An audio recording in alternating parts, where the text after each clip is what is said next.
आपको दिल्ली में केजरीवाल की सत्ता का शिक्षा मॉडल याद है।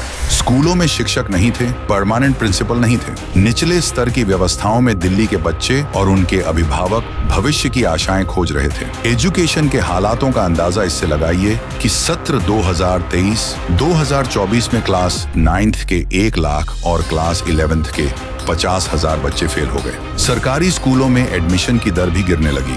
हर साल बेतहाशा फीस बढ़ोतरी का सामना करना पड़ रहा था और सुनने वाला कोई नहीं था। इसके साथ ही क्लासरूम घोटाला जैसे कांड भी बाहर आ रहे थे। ये पाप से भरी सत्ता ही इन आपियों के पतन का कारण बना, लेकिन इन्होंने खुद को सुधारने की जगह अपने स्तर को और गिराने का कार्य शुरू कर दिया है।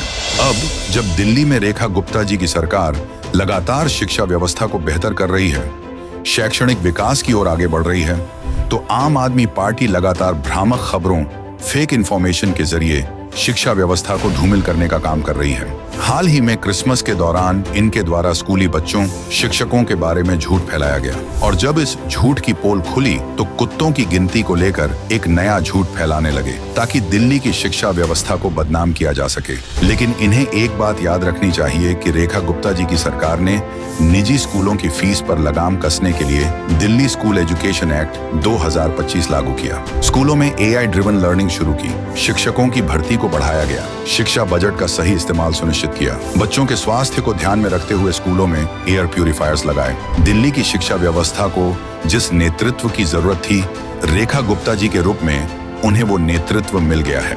ऐसे में आपियों को याद रखना चाहिए कि आपियों के ये झूठ दिल्ली की जनता को कभी भ्रमित नहीं कर पाएंगे।